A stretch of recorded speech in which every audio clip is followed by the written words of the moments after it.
2021. I particularly want to welcome our students and their families and friends, the faculty and staff of the College of Liberal Arts, as well as Dr. David Steele Figueiredo, President of Woodbury University. Woodbury University's traditional graduates' dinner and awards ceremony is a beloved and gala tradition, and we miss it again this year. But the College of Liberal Arts was not about to allow a global pandemic to get in the way of commending the accomplishments of our graduates. So here we are online for this happy occasion. There will be two parts to our ceremony today. First, we will recognize the student recipients of the College of Liberal Arts Awards. And second, we will recognize those students graduating with majors and minors in the college. Now, it's a pleasure to introduce Dr. David Steele, President of Woodbury University. David?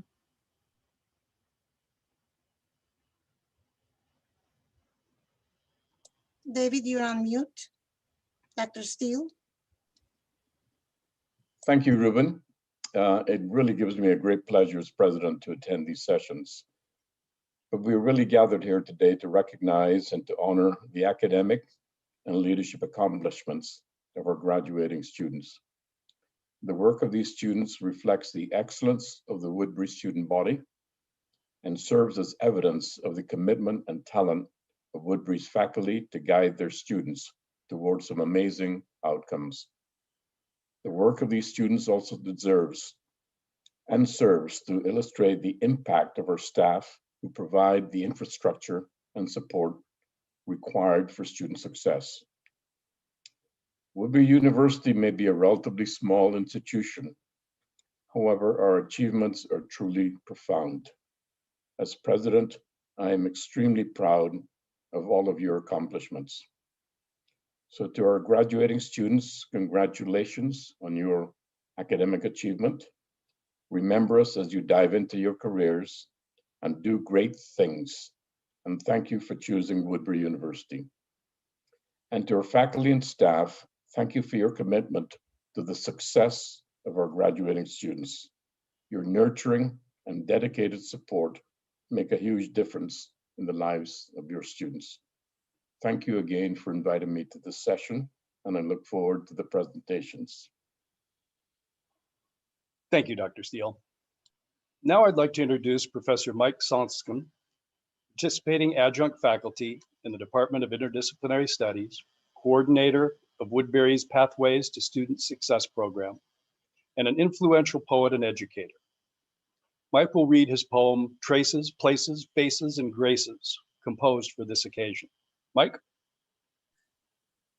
Thank you very much, Ruben. Congratulations, everyone. Congratulations to all the graduates. And I have a poem I'm going to share today called Graces. Last year, I wrote a poem called Traces, Places, Faces. We have the sequel, which is Graces, and that's to salute the grace that you've all demonstrated to come this far and to achieve everything you have. So this poem is Graces after Traces, Places, Faces. I always talk to my students about writing. Last year, I talked about traces, places, faces, concrete specifics to ground the reader. This year, I want to talk about graces because your capacity to make it and face circumstances is nothing short of phenomenal. None of us are as strong as all of us. It took trust to pull us all through. In an essay, you need a title, an overarching theme to carry, your perspective, point of view. Writing is also about transitions, gradual progression to bridge sections, blend ideas seamlessly like a DJ mixing records, match tempos so you don't train wreck an essay like a skipped record clears the dance floor. And while there's been no smooth transitions in this pandemic, you've all kept moving even when there's no music, and this resilience is part of your brilliance. Yes, I want to salute your brilliance. In a year nobody ever saw coming, you kept drumming, kept running with elegance and grace. Sure, many kept their cameras off. It doesn't mean you turned soft because it was hard to show up every day, but most of you still did. We built relationships, talked about the hard subjects. We looked closer at ourselves than maybe we ever had before. But what else was there to do in a year so new that it was relentless? Some of you zoomed into our virtual classrooms from overseas at 3 a.m. All we could do was keep showing up, show up for each other to complete another quick write, contemplate a recitation, wrap our minds around social injustice. We took our masks off to see the shadow. We acknowledged conflicts, explicated the construction of race, and did the work of listening. Real change comes from hearing other viewpoints to reimagine and expand our collective humanity. Some lost close family members. Many were separated from relatives or their significant others. Nonetheless, you kept logging on, kept checking in, kept reflecting whatever light you had left, because we all needed it. Many embody one in spirit. A sort of vigilant love and obligation to grow our souls, to lift one another up, balance each other out, while our inner and outer worlds collided. All we could do is write it all down and then stand up. All things are impermanent, but it's our interconnection that builds trust, empowers us. And so I say, your style is elegant, exquisite, majestic, sophisticated, dignified. You have not only survived, you somehow thrived. The daily perseverance became empowering. Rather than shrinking, you remained in your power, even evolving into becoming something greater than you ever imagined. And now you are graduating, moving on. And so I salute your respective graces. To take it back to writing, let's circle back to titles: trust, transitions, transformation, traces, places, graces, faces. And after the year we've endured, let's salute your graces, because the grace you all demonstrated reflects your capacity, your aptitude, your supreme mental fitness. You have the necessary grace to not just make it, but to become the leaders we've been looking for. Thank you so much. Congratulations, congratulations. Thanks very much, Mike. We will now acknowledge those CoLA graduates whose academic achievements, creative talents, and commitment to service have been notable enough to receive recognition in the form of the following awards.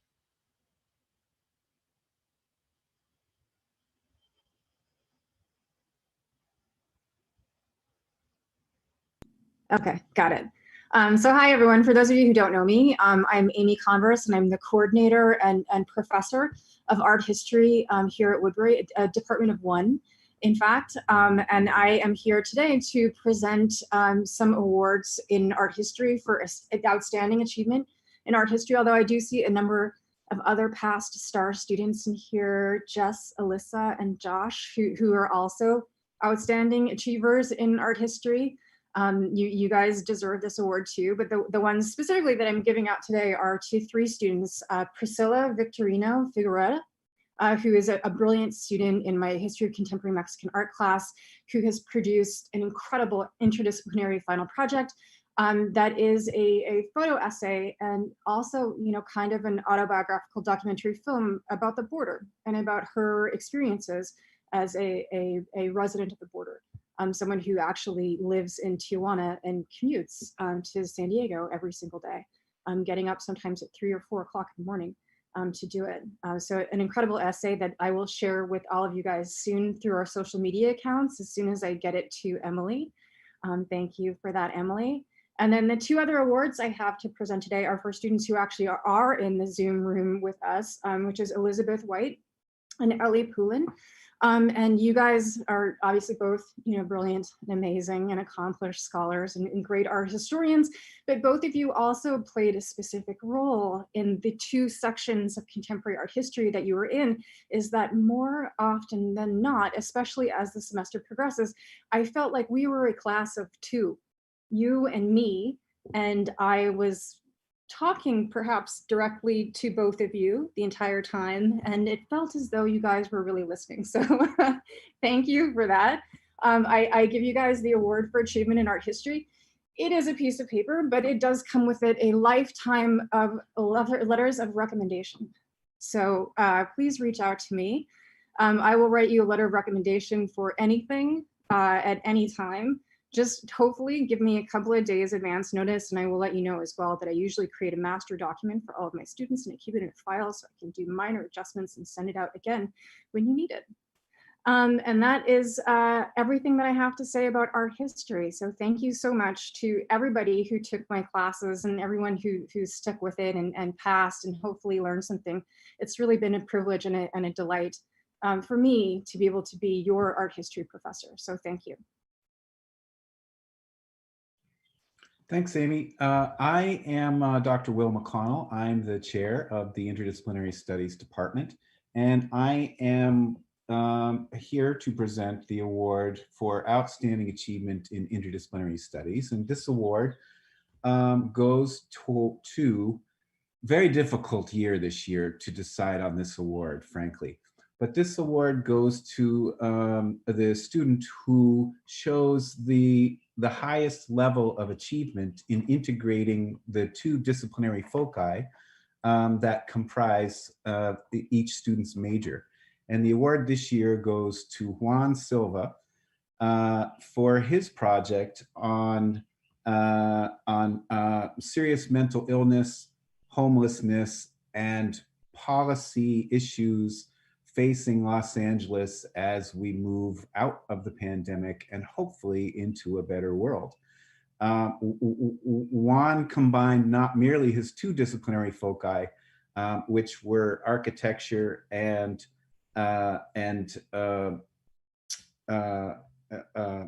architecture and management. He also combines psychology, economics, economic theory, urban studies, in order to attempt to create what he calls a story map or a story mapping of the homelessness, the intersection of the homelessness problem with serious mental illness. And Juan, by the way, Juan just completed his final presentation this morning. And we had a fantastic conversation about that. And so Juan, congratulations on this award. You certainly have shown your you certainly have built and certainly have displayed your interdisciplinary acumen. Congratulations.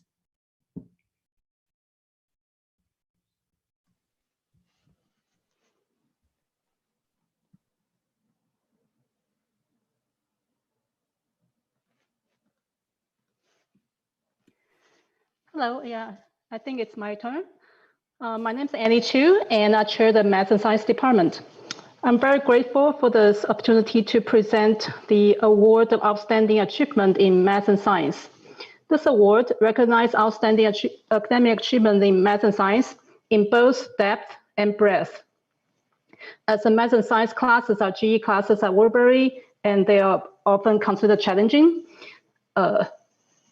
This award recipient, Tiffany In, her class performance in all of her math and science classes were excellent, and she deserves this award. The award recipient, Tiffany In, congratulations on your achievement.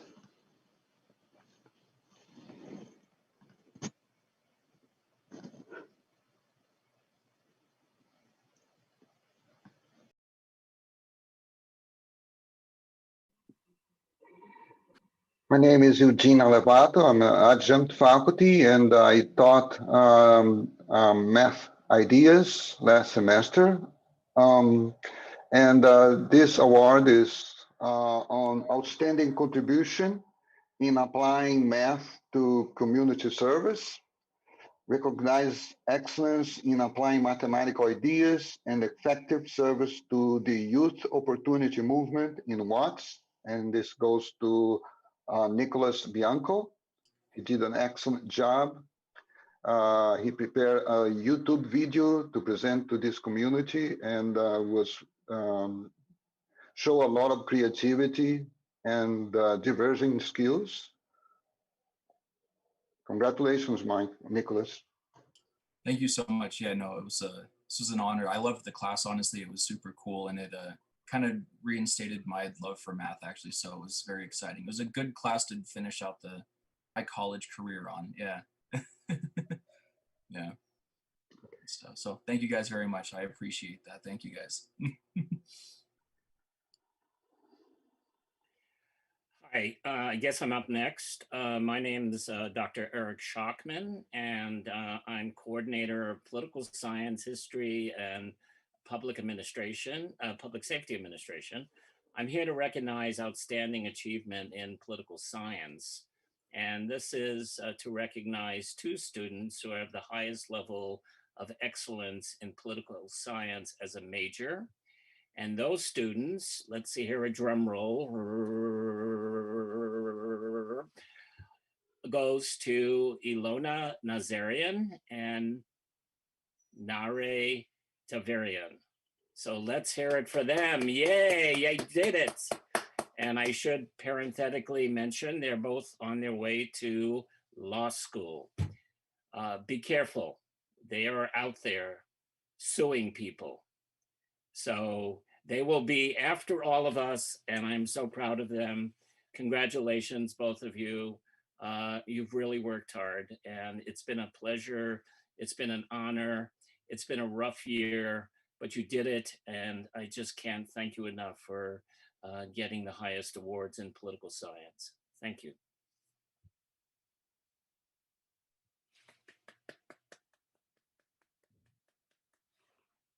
My name is Richard Matson, and I'm the acting chair of the writing department. I'm pleased to present the Outstanding Achievement in Professional Writing Award. This award recognizes writing that exceeds the typical expectations of an assignment, shows consistent superior quality throughout, develops a complex idea, is original and creative, and demonstrates evidence of critical thinking and engagement with an issue or issues. This year's award winner is Casey Driver.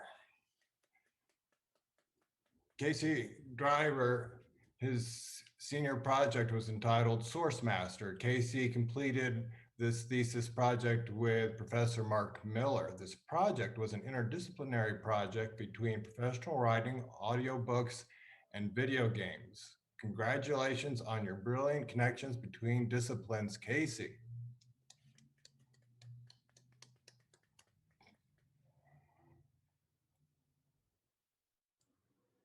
Thank you very much. It was an honor and a pleasure. I always thought Casey had the right last name. Casey, you're the type of guy that drives a conversation. One more time for Casey Driver, everyone. And Casey was a fantastic poet in my poetry workshop in the fall of 2019. And thank you, Casey. You know, I think you're a really versatile writer, whether it be screenplays, whether it be essays, whether it be poetry, whether it be writing a narrative for a video game, graphic novel. You definitely have a lot of talent with the pen. And also, you know, thank you for helping kickstart conversations in class. I could always count on you for that too. So one more time for Casey Driver. I'm here to announce a new award, and we're gonna award our recipient here in a moment. But there's a new award, the Special Contributions to the College of Liberal Arts. And this young man that we're going to give this award to, he's the entire reason really we even ended up having a poetry open mic on campus. I'm going to tell a quick little story. So Joshua Jones was my student in my natures class in the spring of 2018. And he was in my poetry workshop, the same one that Casey was in the fall of 2019, as well as Jessica Ordaz was in there as well. But every day I would see Joshua out at Woody's, and he would pull me aside and say, "Hey, I wrote a new poem." And I said, "Let me hear it." And he would always share a new poem with me. And it was always dynamite. It was always a beautiful poem. It was always uplifting. And Josh really reminded me that students needed an outlet, needed a space to speak, and they needed a chance to get something off their chest, and also to build some. There was a lot of folks on their laptop. Josh was like, "Let's make some noise. Let's we're in college. Let's have a good time." And so I really appreciated that. And so I approached Ruben Ellis and I said, "Can we start a student run open mic every 2 weeks?" And we were given the green light. Thank you, Ruben, for that. And thank you for that banner for Speaker's Corner. Thank you very much for that. But we started and we had our open mic. It's been 2.5 years now. And Josh started co-hosting it. But not only were his poems great, and not only did he have a dedication to literature, but he was really, really encouraging to his classmates. There's an unselfishness of Josh and his community-minded spirit when his classmates would get up, he was taking a photo of them. He was recording a video of them. When we took field trips. This award is being given in absentia to Laylee Salazar. She is a student who already knew she was receiving this award because she helped create the slides for the ceremony that are seen on the YouTube stream. She has also designed various other logos, graphics, and flyers for CoLA, including the CoLAverse logo that we all know and love.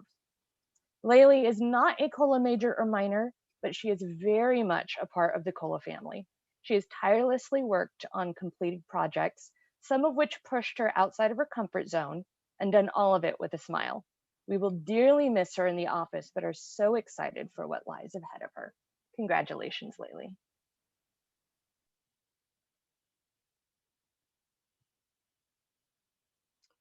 Thank you to our faculty presenters, and congratulations again to our student award recipients. The second part of our program will recognize our CoLA graduates who have completed majors in one of our degree programs, minors in one of our degree programs, and those who have distinguished themselves in staff positions as editors and tutors.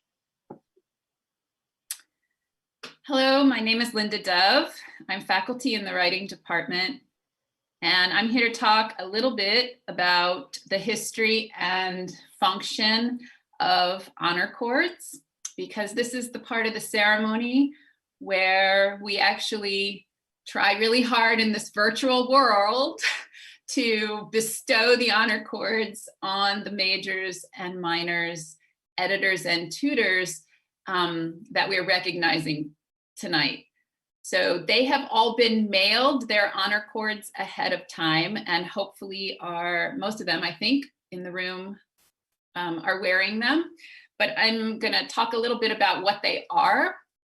I have some examples here. So honor cords are silk ropes with tassels on the ends that are worn like a shawl around the neck, traditionally bestowed on degree recipients in recognition of their scholarship and achievement in a particular discipline. They are medieval and ecclesiastical in origin, although today the silks correspond to the Academy's various fields of study via their traditional colors. So the honor cords that we sent out to recognize our graduates tonight are very much attached to whatever discipline that they have a degree in. So the College of Liberal Arts has a blue and white honor cord because those are the traditional colors of the liberal arts. And interdisciplinary studies is citron green, and political science is navy blue, and professional writing, which is what I have around my neck, is three colors. It's white for literature and silver for rhetoric and crimson for journalism, because professional writing encompasses all of those particular disciplines. Tutoring studies is pale blue because that is both guidance and pedagogy. And urban studies is violet. I think some of you have that. And then for Mariah Literary Magazine, we sort of departed from tradition a little bit. And the Mariah Literary Magazine cord is olive green to recognize the olive tree. The Mariah is the name of the olive tree that grows today on the Parthenon, after which the magazine is named. So that's just a little overview of our honor cord system here in the College of Liberal Arts. I am now thrilled to recognize the major degree program here for completing the degree requirements towards a major in one of the fields of study within the College of Liberal Arts. The following graduating students are hereby recognized and honored.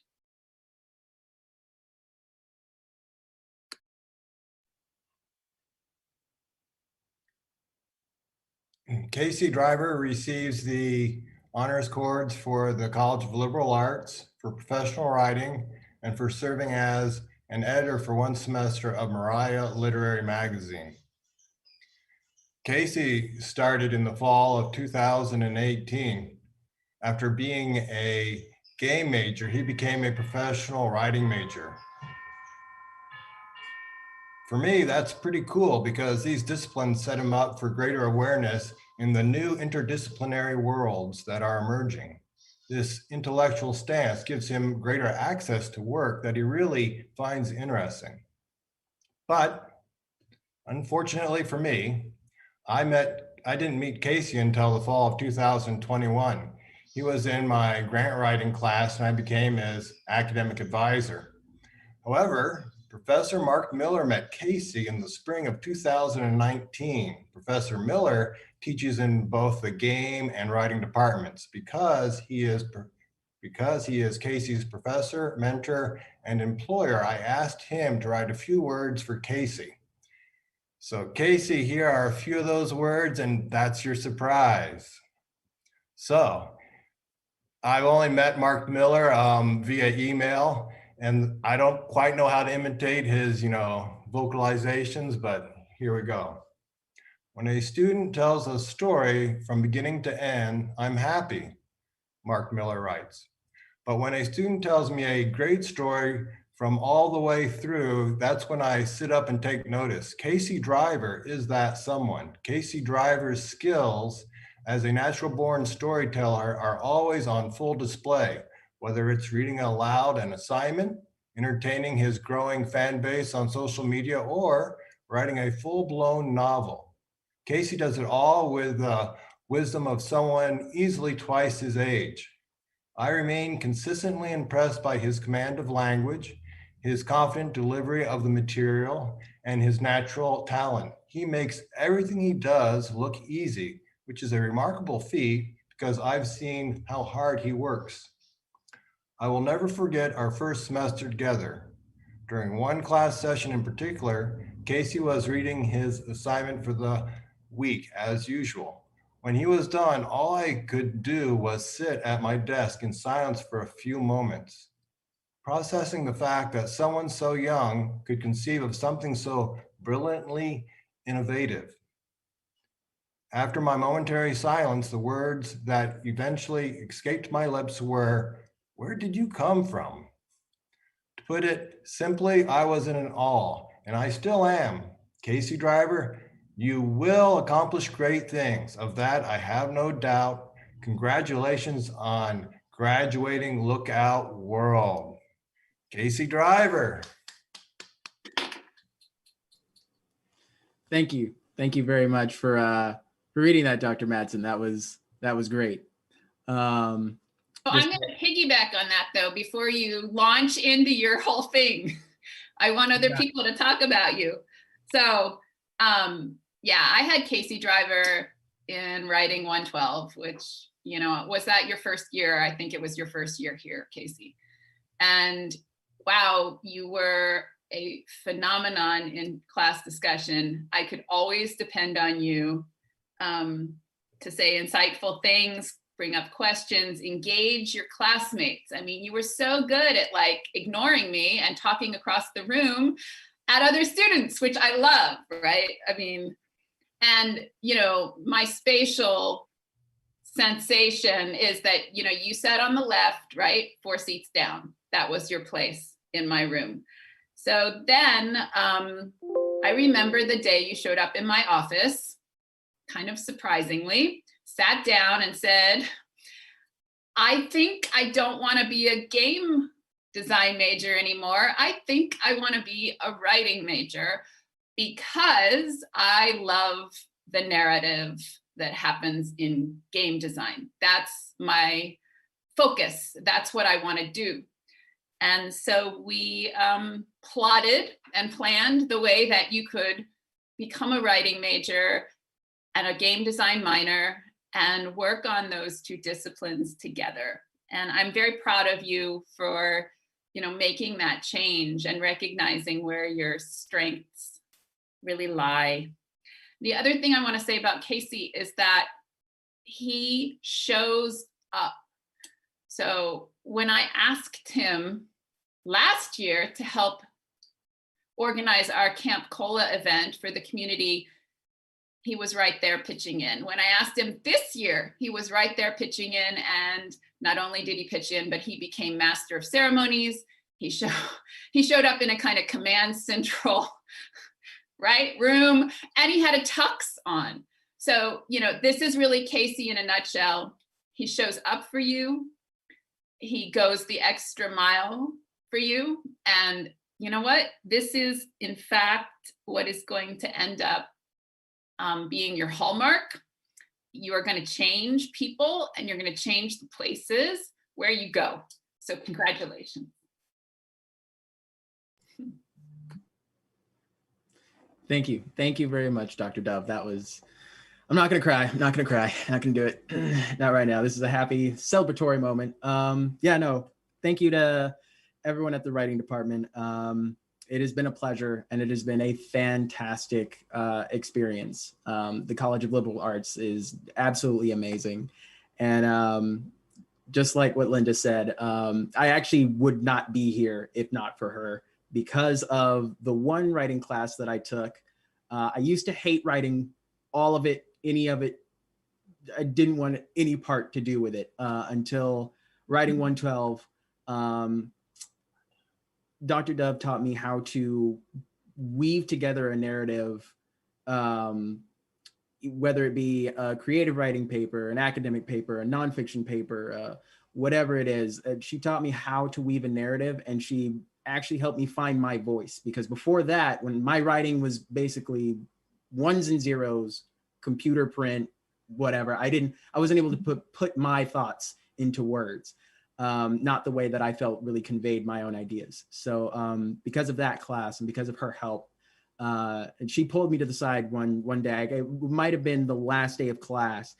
We were all walking out. I remember she stopped me specifically. She said, "You are getting a minor in writing." And I felt like I kind of had to at that point. Like there was no way I was going to say no. Like that was done deal. So I was like, oh, I mean, all right, I guess I am. I'm doing this. This is happening.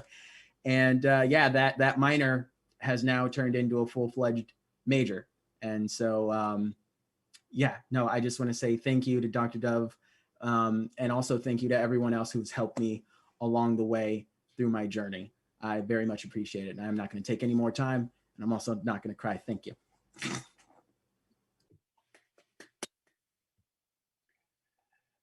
Well, hello again. I'm here to present to Nare Tefanian the degree of political science, and I also want to talk about her work. You know, she's not a great tall person, but her voice and stature is amazing, and she has written extensively on the 6th and the 14th Amendment to the Constitution.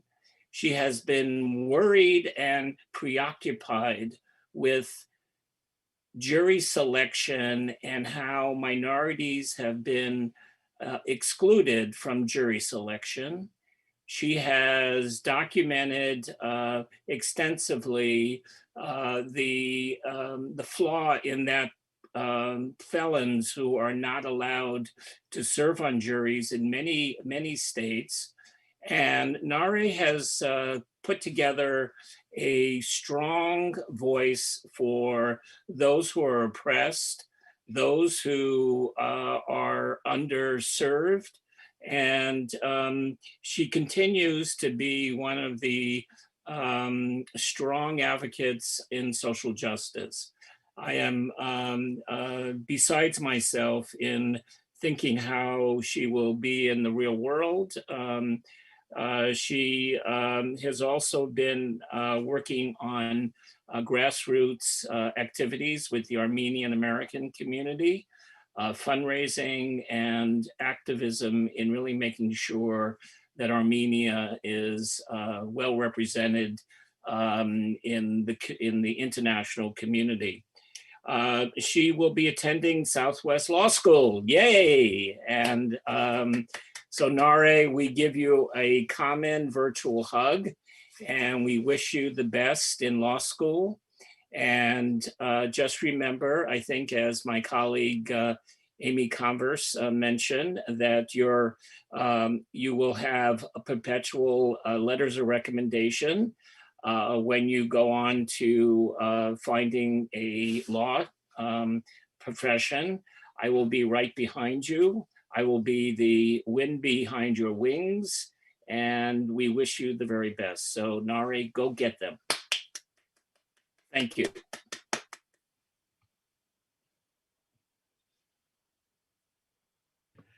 I'd just like to add about Nare too briefly. Is when I first met her, she seemed like a lot of new students at Woodbury, a little bit timid, a little bit uncertain, a little bit overwhelmed by everything. And yet she has emerged as a very self-confident, very self-disciplined and eloquent writer and speaker in the classes I've had her in. And it's been amazing to watch her growth over the years. And I'm sure that, as Eric said, what she'll do at Southwest will be amazing. I'm Doug Kramer. I'm a professor of history and interdisciplinary studies, and I'm here to present the honor cords and an award for Greg Conjian, who is graduating summa cum laude in political science. I've had Greg in a class all of the 4 semesters he's been at Woodbury. He started off as a very engaged class participant, always ready to engage in argument and discussion about whatever was the point. And the shutdown and move to Zoom has been a great burden on him. And yet he has responded by becoming an even better and more eloquent writer, and has channeled all of those energies into the written work that he has done and has shown me over the last year. And I greatly appreciate being a participant in watching that transformation. And I'm sure that whatever Greg goes on to do, I haven't heard from him yet about which law school he may be getting to, but I know that's in his plans as well. And I wish him all the best in his future endeavors. Thank you, Dr. Kramer. I also want to mention the stellar career that Greg has had at Woodbury. He has served as president of the United Nations Student Association. And much like Nare, he's been very, very active in the Armenian American community in raising awareness and funds and consciousness. Greg has many talents besides going on to a distinguished law career, and I think he will succeed. I know he has a family business in Burbank, and he balances that with his social life, whatever left of that during the pandemic. But he's been an amazing force for all of us. So I just want to add and echo Dr. Kramer's thoughts, good thoughts, and congratulations, Greg, for all your hard work. So I also will transition. Thank you. Yes, let's hear it for Greg. Hey, Eric, I wanted to add one short thing. I remember the first time I met Greg. I believe it was his first day on campus, and he walked into my office, introduced himself, and it was clear that he had arrived and was ready to be that high achieving student you described. And I had an opportunity to use or to recount that event, meeting Greg the first time, in my recommendation letters that I sent for his law school application. And finally, I'll just say that you'll be seeing more of Greg on Saturday during the 2021 commencement event, where he'll be speaking, representing the college. Yeah, if I could just jump in really quickly here too. I met Greg, I believe, his first day on campus, and that was very memorable. I worked with him as an advisor in a SOAR session. Ruben, you might have been there. I think, no, maybe it was Eric. I think it was you and I. And Greg stopped and spoke with us for a good 20, 25 minutes about his plans and what his version of being an engaged political scientist was. And it was just a remarkable conversation that stuck with me the entire time that he was a student here. Unfortunately, I didn't get to work directly with him as a student, and I was really looking forward to the opportunity to do that. But I guess I will not get that opportunity now. I'm certain Greg will be just a force to be reckoned with, because he already is. He's been a force from the time he arrived at Woodbury. And anyway, it's great to honor him here today. Well, thank you for your voices. And again, let's hear it for Greg and his accomplishments. I also have the distinguished honor to award an honor cord in the College of Liberal Arts and Liberal Arts for Political Science cum laude to Ilona Nazarian. Ilona is now living in Brooklyn. So she is either 3 hours ahead, sleeping, or enjoying her life on the East Coast. She has an amazing story to tell as far as coming to the United States and really sort of using her voice to really dialogue and write about international law and international conflict. Her senior thesis dealt with Saudi Arabia and Iran as two of the major powerhouses in the Middle East. And she did an amazing repertoire in really sort of presenting it and really researching her work.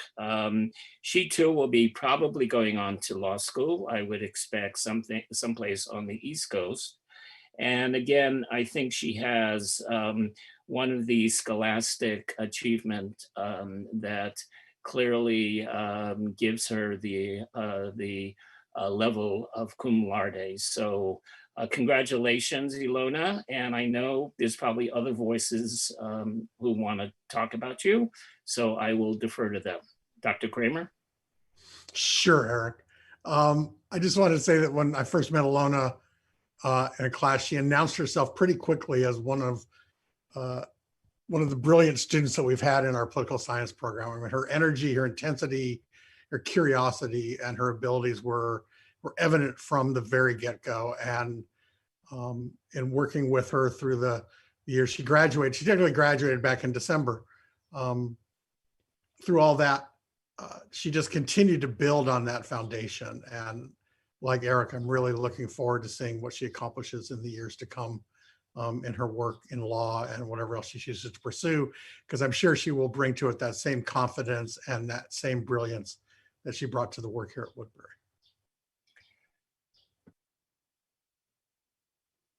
All right, let's hear it for Ilona. Thank you. Okay, I am honored to be speaking about the next 6 graduates in CoLA, the graduates for the Interdisciplinary Studies degree. And so I will speak about each one of these remarkable people, and then I'll pause a little bit. Because I'm sure that others of you have had similar kinds of experiences to those that I will describe. The first person who receives the honor cords for the College of Liberal Arts for Interdisciplinary Studies is Nicholas Bianco, the Nicholas Bianco, who has won an award already in a discipline that is seemingly far from the 2 disciplines of his major. The 2 disciplines Nick focused on for his major were film and communication. And his final project he calls Infinite Fest. And it's a submission-based event online. And Nick took the, who else is going to take the responsibility for this, I suppose? But Nick took the responsibility on to design a web-based, submission-based event that took place entirely online. He created artwork and promotional materials. He got into web analytics, and I'm very happy to hear that you won the award in math, Nick, because that will be extremely helpful for you. Nick is already a sparkling presence. He's got a web presence up and running already. And Nick, I invite you to speak a little bit here about this web presence. It's remarkable to see Nicholas online talking about a remarkably wide knowledge base, largely through music is what I've seen so far. But I'm certain that you're going to build that web presence. You want to say a few words about it, Nick? Yeah, no, I thank you so much for your kind words. Yeah, so I guess a couple of years ago, I started a media company, and that was sort of just to take matters into my own hands in terms of photography, just to own the rights to my own photos. And then I think I won't go on about that, but long story short, that sort of includes starting a web presence and just being present anywhere you go. And yeah, so I mean, over the pandemic, I tried doing TikTok, and that picked up for a little bit, but as of recently, I've actually kind of stopped doing that. And that is, I'm very proud to say that's actually due to a job opportunity. So I'm working with Fox Sports now. So as a production assistant, which is amazing. So it's just sort of things have been picking up, but I really do. I appreciate that. Thank you so much. That's kind of, I guess, in a nutshell, kind of what is going on with the whole web presence thing. Yeah. You can also certainly hear how self-effacing Nicholas is, right? Really, but frankly, a true talent, truly talented Nicholas. It's been just a pleasure to watch you develop and grow into your own interdisciplinarity. And my interdisciplinary studies students will know this, but many of them will come in not quite understanding who they are as interdisciplinarians. And that first semester or two is always a discovery process. And that was true, I think, in Nicholas's case. But once they find their foci, and once we design what their research interests really are, they take off, they bloom. I am always among the proudest people in the chair at graduation for them. And Nicholas, I certainly am proud of the work that you've done. Thank you so much. I had the pleasure of serving on Nick's INDS faculty committee for Infinite Fest. And of course, I was prepared to like the project from the beginning, because who doesn't like a good David Foster Wallace reference? But it was when I really got into what Nick was doing with the project that it really gained my deep respect. Nice work, Nick. Really on the cutting edge of emerging media, really.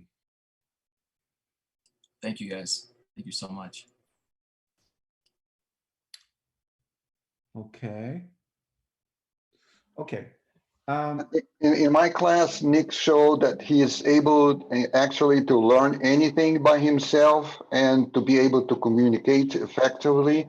And now I understand why he could combine film and communication with math and do an excellent job. You know, that's his background, and excellent. Thank you, Nick. Thank you, guys.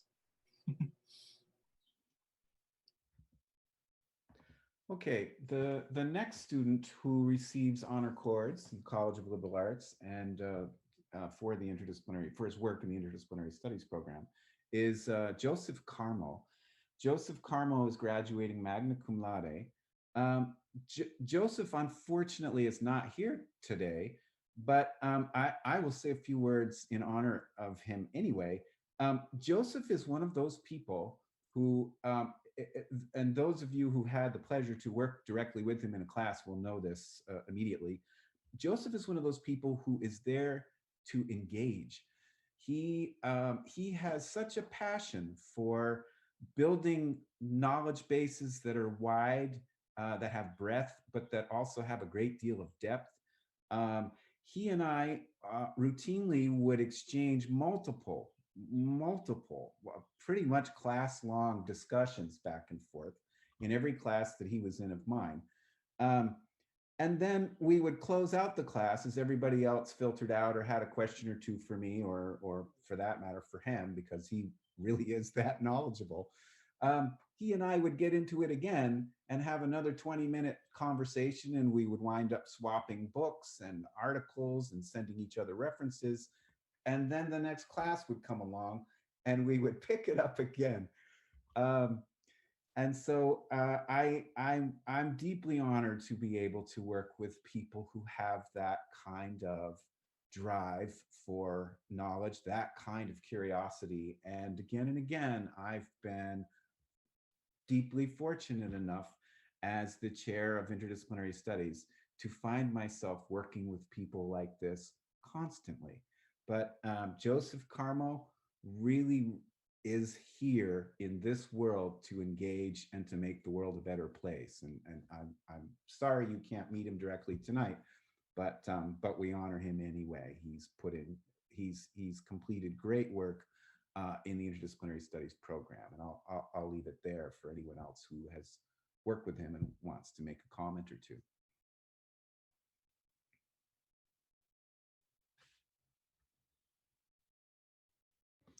I worked with Joseph on getting his finals put together last year, and getting him to focus on the topic he wanted to finally get to, as Will will know, was always a challenge, because like a lot of creative minds, it was going everywhere. He could see the interconnections between so many things and so many issues, and getting him to focus was a struggle that we shared together, and ended up producing some remarkable work at the end. It's there's those people who come to you and they have discipline and focus, but sometimes they can't always think about what they want to write about or what they want to research. Joseph was the flip side of that. He could research or think about so many things. And I believe that creativity and that curiosity will serve him well in whatever he goes on to do. Yeah, I agree. A truly talented researcher and thinker. He can weave together the world for you in 20 minutes. It's remarkable. Okay. Anyone else like to comment or? Okay, I will move on to the next person. Tiffany Ying receives the honor cords today, College of Liberal Arts and Interdisciplinary Studies. She too is graduating magna cum laude. Tiffany, in addition to that work, Tiffany served as 2 semesters as editor of Moira literary magazine. I almost fell over, frankly, when as an advisor, when I saw that she had done that class twice, and then I realized, oh, well, it's okay. She won't lose credit units for that. But clearly, she had a facility, and I can see why she would be so valuable on that magazine. A great communicator, a really engaging person and personality, and a deep thinker, though I don't think that she would identify herself as a deep thinker, at least not yet. I've been trying to get her to embrace her own sense of depth. It's certainly there, but she too is largely self-effacing and unwilling to inhabit my language for her, which I think is all to the good, really, ultimately.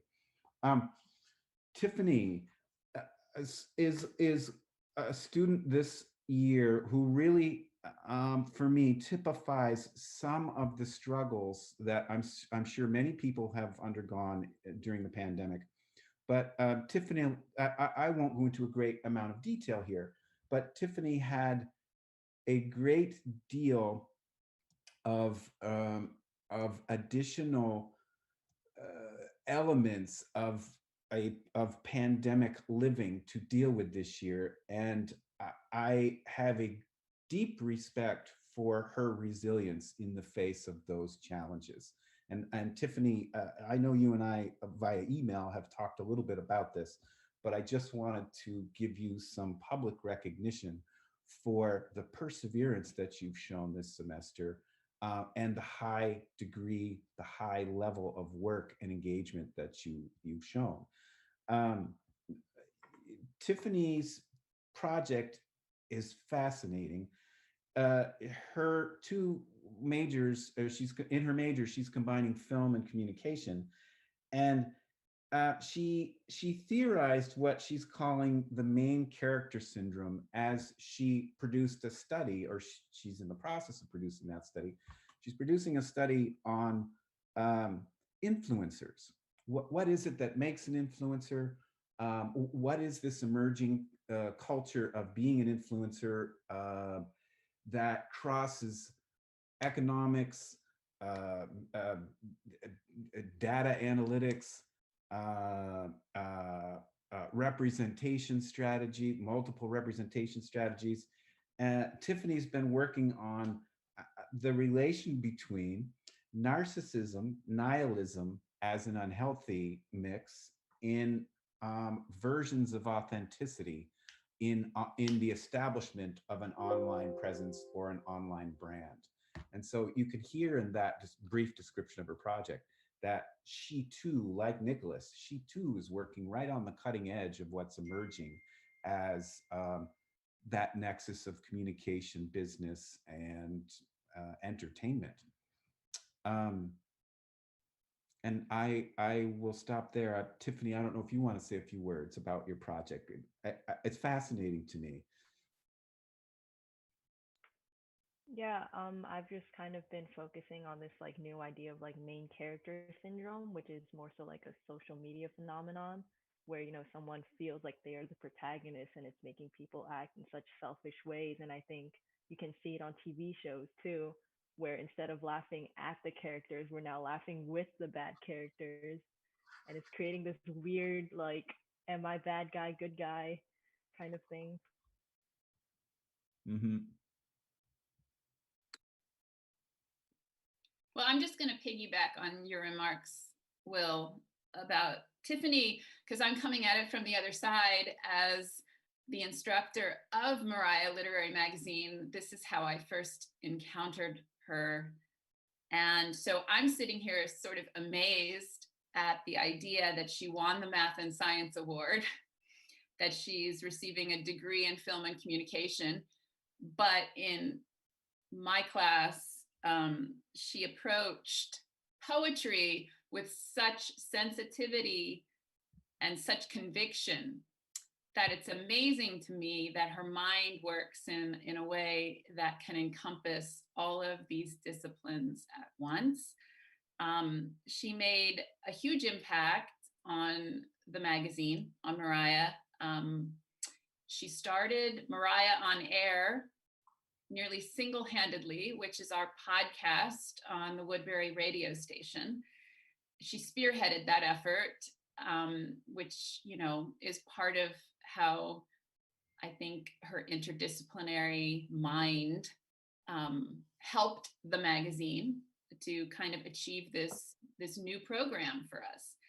And she just, I mean, spoke in class, well, during our review process with such attention to the literature that we were reading. She was always insightful. And the last thing I'll say about her is she has this incredible, quirky sense of humor, which is wonderful.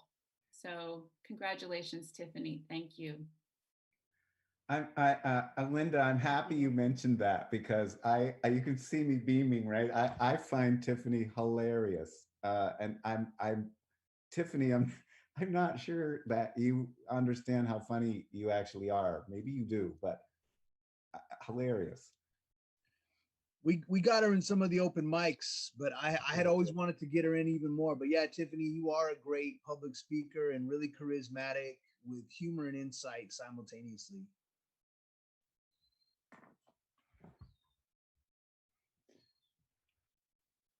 Yeah, thanks, Mike. I think it was started with that poem that I wrote about my name that just kind of cracked everyone up, and you just tried to push me from there. It was great. I want to hear it again.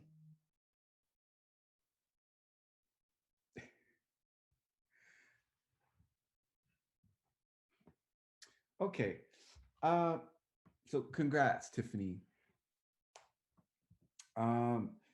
Jesse Perez receives the honor cords for the College of Liberal Arts and Interdisciplinary Studies today also. Jesse, Jesse is such a big personality that I think he literally is going to light up any room he enters, and he is going to keep it lit as long as he's there. He's a big presence. He's a guy with a huge heart and a true social amelioratory, emancipatory program at work in his work. Jesse combined architecture and urban studies, and he early on was very, very interested in youth organizations. Where are the youth organizations of this area or this region? What kinds of programs are they able to run? What happens in the paucity of youth-oriented programs when the money or the funding runs out, or the funding is less than adequate to meet the needs of people in his immediate area, which is Sylmar.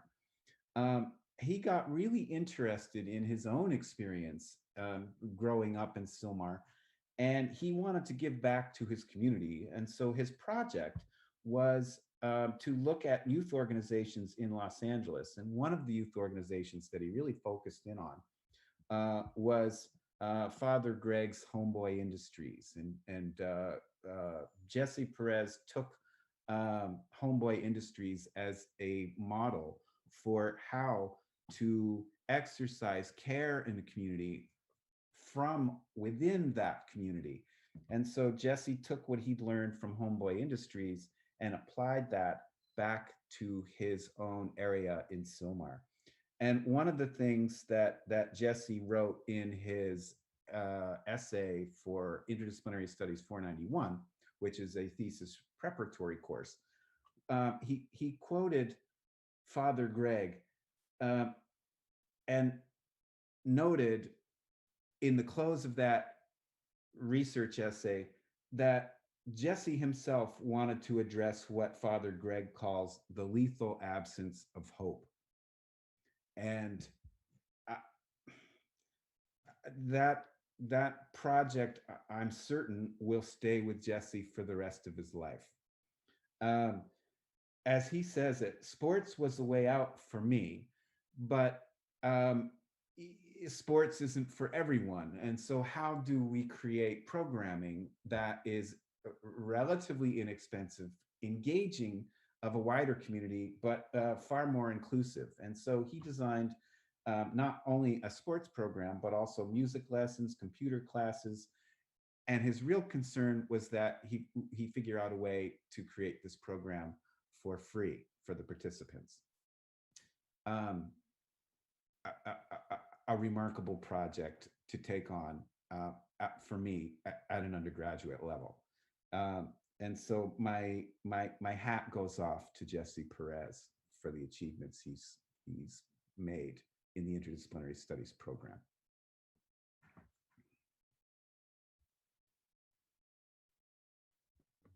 I could just add, I worked with Jesse on his project as well. He was focused, determined, doggedly pursuant of this one big idea about how to help young people in his home community avoid gangs and avoid the violence of the street, and to try to work on a solution to that in the best way he could. It was a challenge to broaden his perspective, as Will said, to look at some other models and other ideas to help him see a path through, but he accomplished that marvelously to be able to stick with this idea and see it through to completion this year. So very proud of what he's done. Yeah, just another beautiful story for me among the Interdisciplinary Studies graduates. Just a project of all heart and desire and drive. And as Doug mentions, Jesse has all of those firing at once. I really think that he's going to make a great charismatic youth leader when he's ready.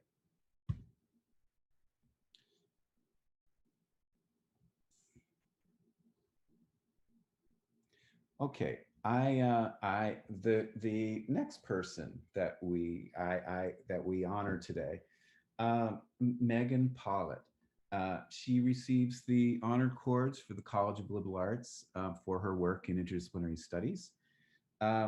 Megan is another remarkable story.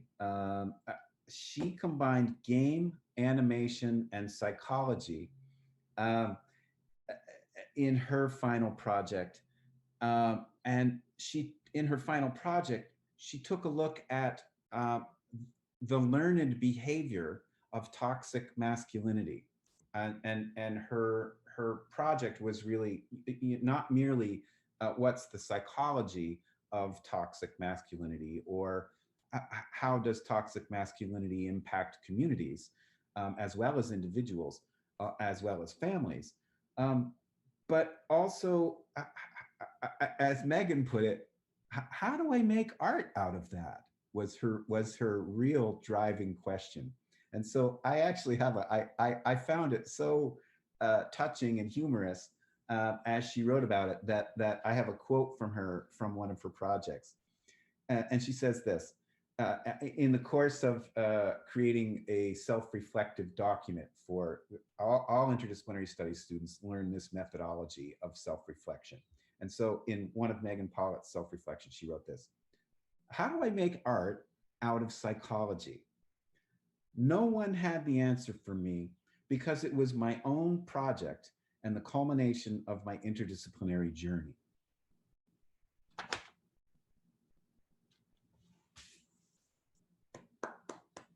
Incredible.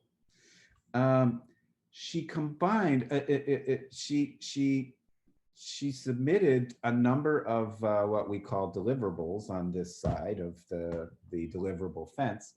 But one of the deliverables that she created, one of her project's outcomes, was the creation of an animatic. And I will make this animatic available to you. It's included in the newsletter. I think Emily Bills included the link to the animatic, Megan's animatic, in the newsletter, the most recent newsletter.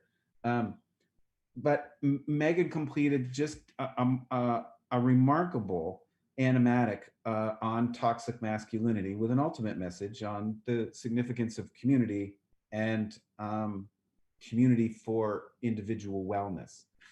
Very timely project, beautifully done. Megan, I think you answered your own question.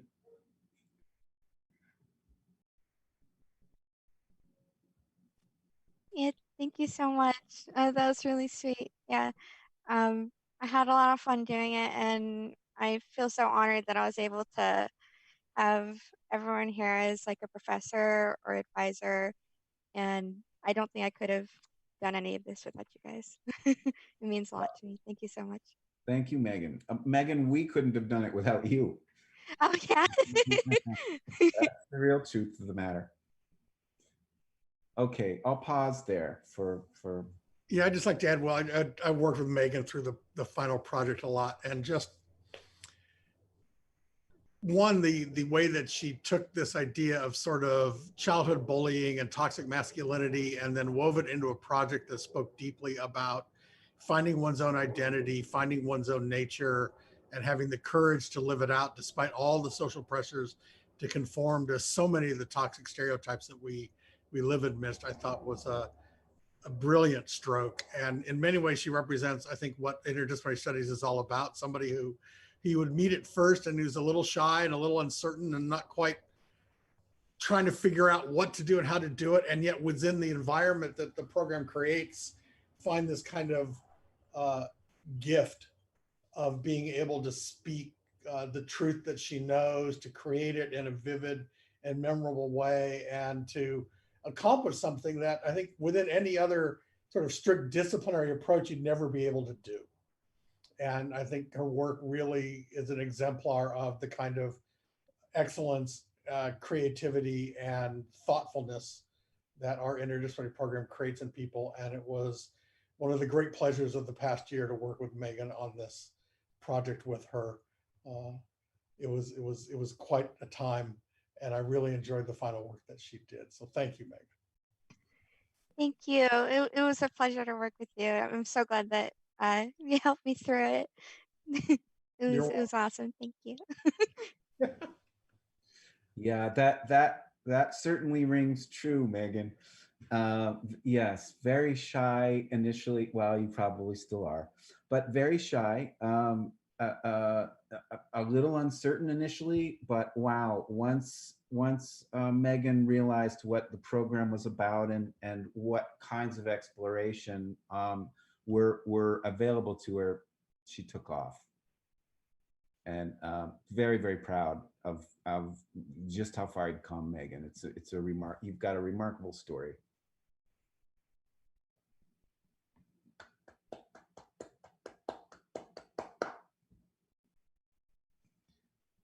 Okay. Well, sadly for me, I'm at my last person today, but perhaps that's good news for the rest of you. Juan Silva, yet another. I am among the most fortunate people on the planet. I'm certain of it. I get to work with these people all the time. Juan Silva, another remarkable story. Juan is receiving the honor cords for the College of Liberal Arts and for Interdisciplinary Studies today. Juan was a returning student. Juan had started out in architecture and then came to see me. Juan landed in my office, more or less, right, Juan? And we together charted out a course for him that has been just a remarkable, another remarkable experience for me, but certainly, Juan and I were just talking this morning, certainly a remarkable experience for him. And I think you'll hear a bit more about why that is as I tell you a little bit about his project. Juan combined architecture and management, but he didn't stop there. He also once he learned kind of the ropes of being able to move with some fluency across disciplines, he also combined urban studies, psychology, economics, and political science in his final project.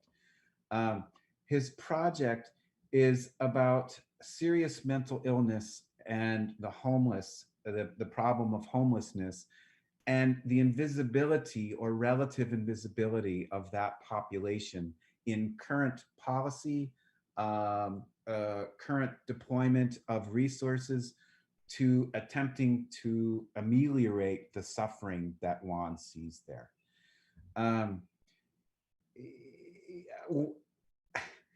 And this while working a full-time job. Remarkable, and balancing a family. Juan, I honestly do not know how you did that or how students do that, but they do. They find a way. Juan certainly found a way. Juan conceived a story map that integrated multiple disciplinary approaches to research. Juan really is in the process of rewriting the way data itself is conceived around the problem of homelessness and serious mental illness, with a particular focus in Los Angeles and on Los Angeles's problem here. One of the things Juan said, Juan, this is in an email you wrote to me March 5th. Okay, ready? You ready for this? You ready for this? I didn't warn him about this.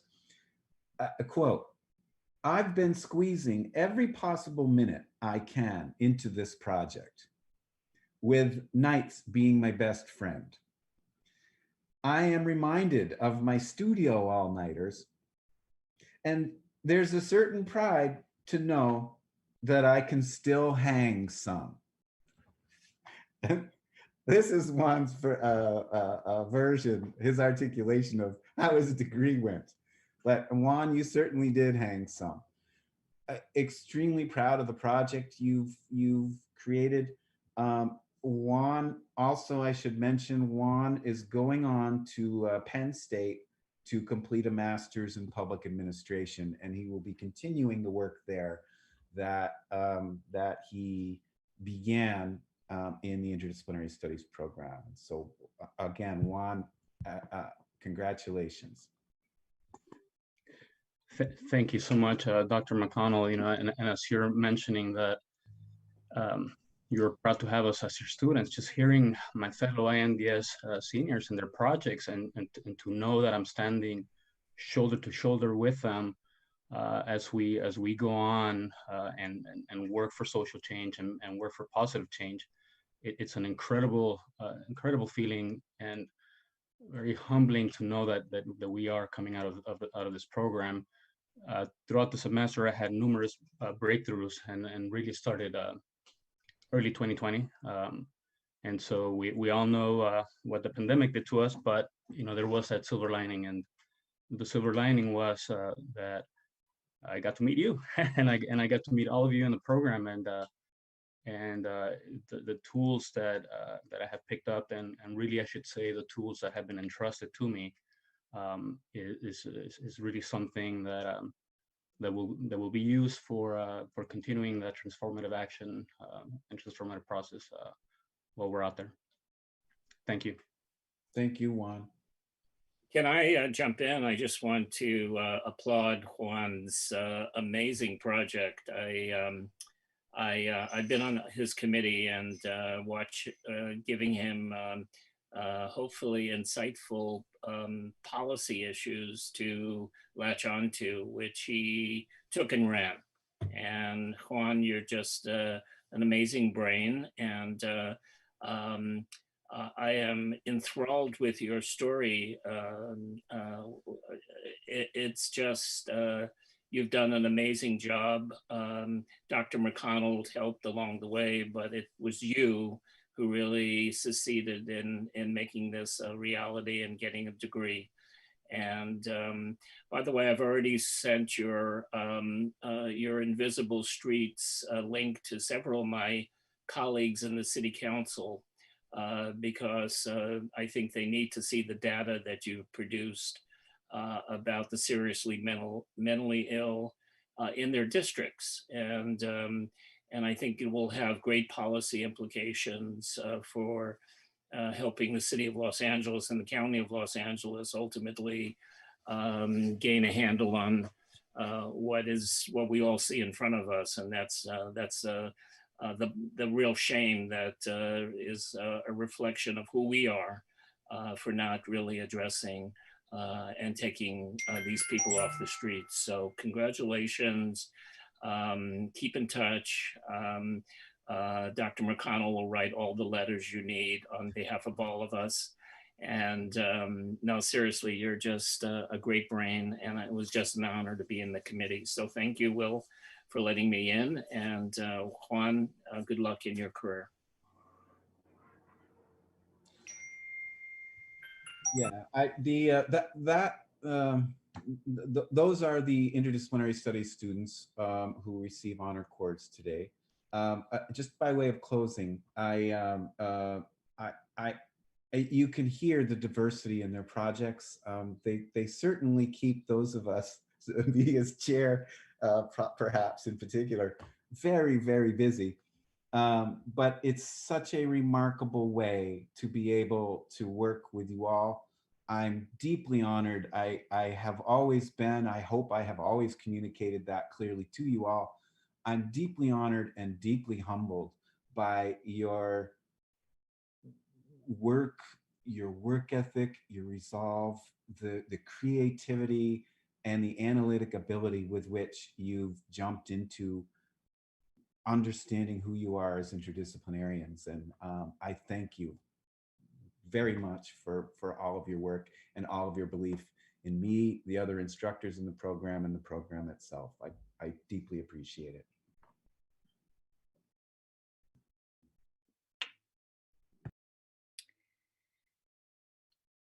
Thank you, Will.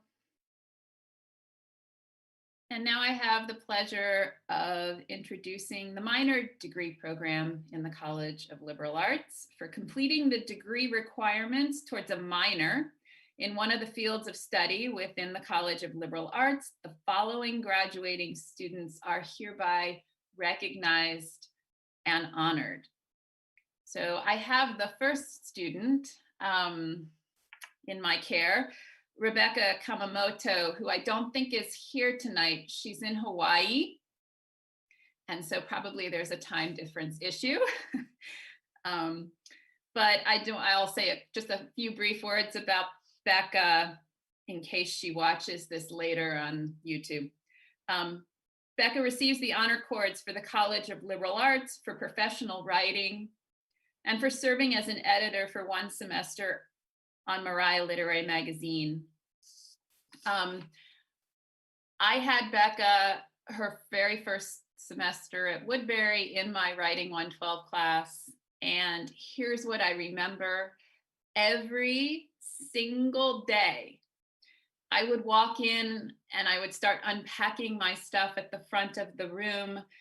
And Becca would pipe up from the back left corner and say, "How are you doing today, Professor Dove?" Every single time without fail. And she would always ask, and it would always catch me off guard because she never faltered. And that one simple question, made me slow down every day and take stock every day and breathe every day before we dived into the day's work. And it humanized the classroom in such a specific and compassionate way. And, that's a skill that not everyone has. And so that's what I really carry with me from knowing Becca. So thank you and congratulations. Well, I would like to piggyback on that and say that Rebecca was one of my students in the first creative writing course that I took, my fiction course actually. And she's a wonderful student, and I will never forget, if she's listening, I want you to know that I'm never going to forget Khaki the tap dancing cactus.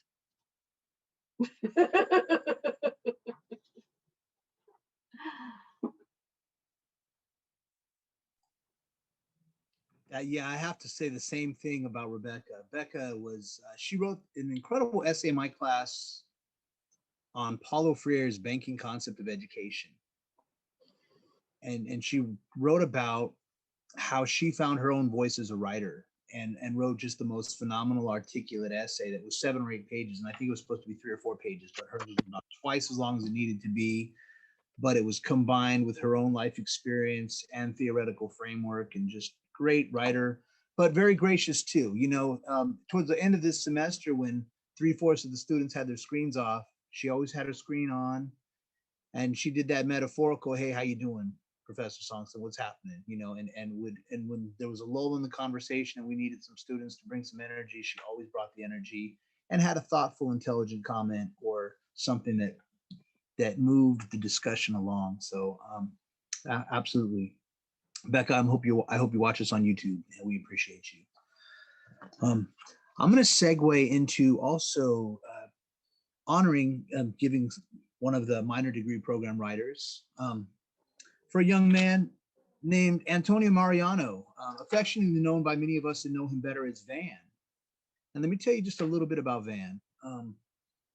Van was in my Journeys class in the fall of 2017.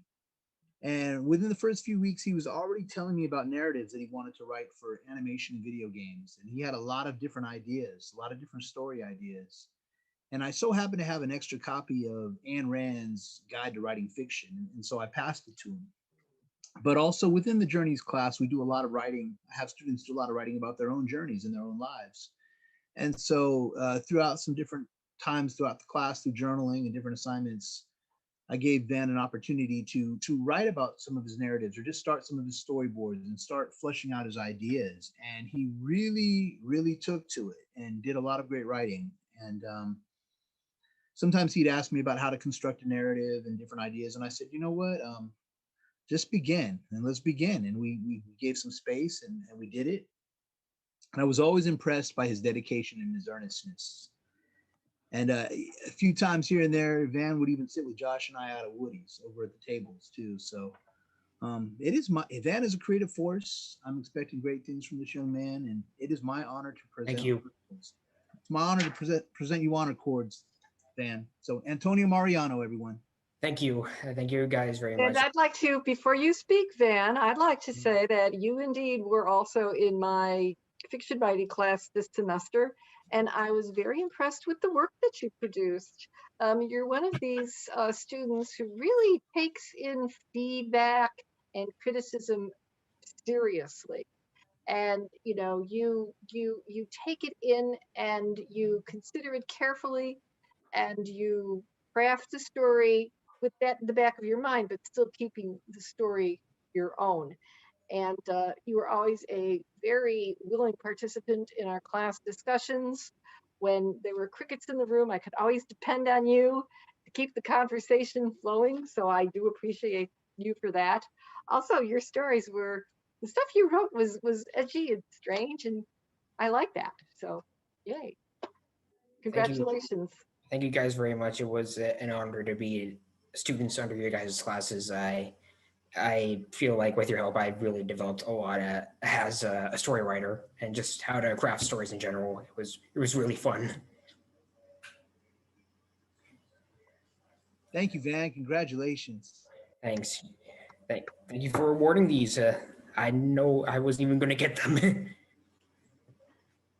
So now I am going to introduce Evelina Nazari. I had dibs on introducing Evelina. I really wanted to introduce you. Eve, as we call her, is receiving the honor cords for the College of Liberal Arts for professional writing and for serving as an editor one semester on Mariah Literary Magazine and through the Mariah Club as a submissions reviewer for a year. She is graduating summa cum laude. So congrats on that. That's a big deal, Eve. And I met Eve before she was my student because Eve was something of a fan of the Writing Center. Eve was there hanging out at the Writing Center, not necessarily for tutorials, but just to hang out with Otto and the other tutors. Sometimes I get mixed up. I'd be confused. I think, is she a tutor?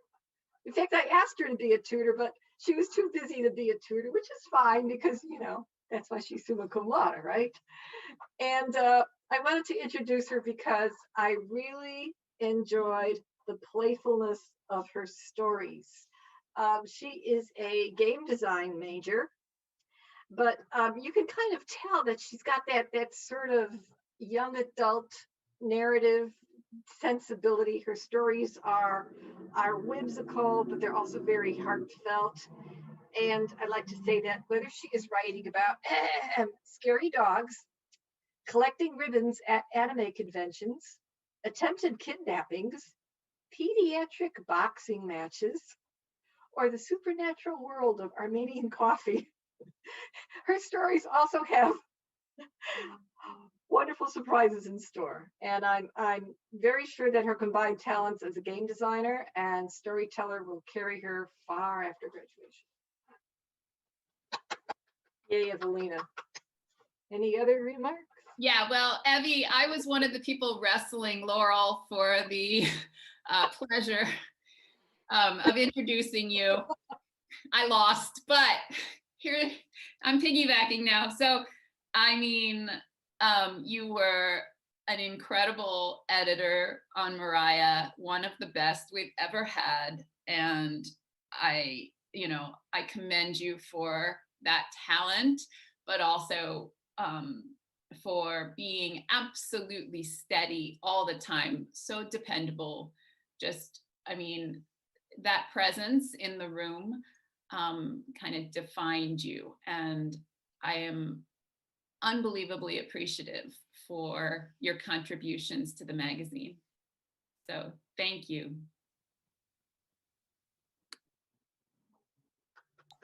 Thank you so much. Thank you, Laurel and Linda, for your kind words. I just want to say thank you to all the faculty and staff for helping out with this minor and making this experience possible. It was just really fulfilling to even take a part of this. I wasn't actually going into Woodbury expecting to even take the minor, but I'm really glad I had the opportunity to do so and be able to foster my creative writing skills and just explore different kinds of writing. And it was just really fun, and I really appreciate everyone's time. I'm just very grateful to have had this opportunity and just have a lot of fun writing. So thank you, everybody, for your time. Congratulations, Evelina, and you were a star in my class too. Laurel and Linda took my ideas, and I was going to say the same thing, but I will just say that you did a fantastic job, and we published that piece you wrote on Cultural Weekly, and you wrote about lavender fields in Mount Shasta and the geographic literacy of Northern California and California native plants, and you were definitely a writer and a scholar and a great thinker. So congratulations, Evelina. Thank you, Mike. I really appreciate it. Thank you. I'm going to present the minor degree honor cords to another fantastic student. This next student is Jessica Ordaz, and let me give a little introduction for Jessica. Jessica was a first-year student in my Journeys class in the fall of 2017. In many ways, it seems like just yesterday. It's hard to believe here she is graduating. But within a few short weeks, Jessica says to me, you know what, I know I'm animation, but I love writing too. And she started writing these really intricate, whether it was an essay, whether it was a journal entry, whether it was a poem, it was formally really well crafted, but still alive with some personality and some fun. And so she really walked this line with formally inventive stylistics, like she could really write, but there was personality, and it wasn't boring, and it was exciting. And so Jessica really excelled. And 2 years later, she took my poetry workshop, and that was a class where we wrote between 25 and 30 poems, and Jessica just would knock them out one after another. And you know, as I said, she could do formal work, she could do free verse, she could do just about anything when it came to writing. And we even published a few of Jessica's poems on Cultural Weekly as well. And she's a Renaissance woman. She's deeply skilled in so many different things, but it's really my honor to present honor cords for the College of Liberal Arts minor degree program for professional writing to Jessica Ordaz.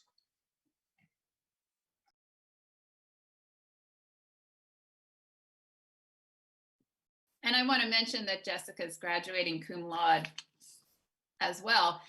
But also, Jessica, you were in my Writing 112 class, and here's what I remember. You had a pink ukulele, right? Every single day.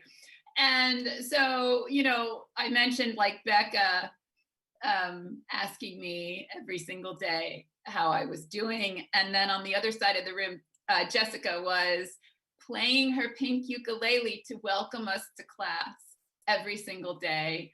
And it was amazing. And, you know, we have props. And there it is. Can we, I'm sorry, Linda, can we give the floor to Jessica so she can play us a little thing? Like, even if you play like a bar or two, what do you say? Oh my gosh. I mean, I could play you something really quick. Let me just double check that it's tuned. A little off tune, but I'll give you an, oh God, that's really out of tune. Oh boy, but I can play, honestly, I haven't touched this ukulele in a while just because this semester's been so hectic, but hearing Miss Dove mention how it like was something so memorable, I'm definitely gonna pick it back up throughout the summer and throughout the rest of my years. I love it. Can you hold that up for me one more time?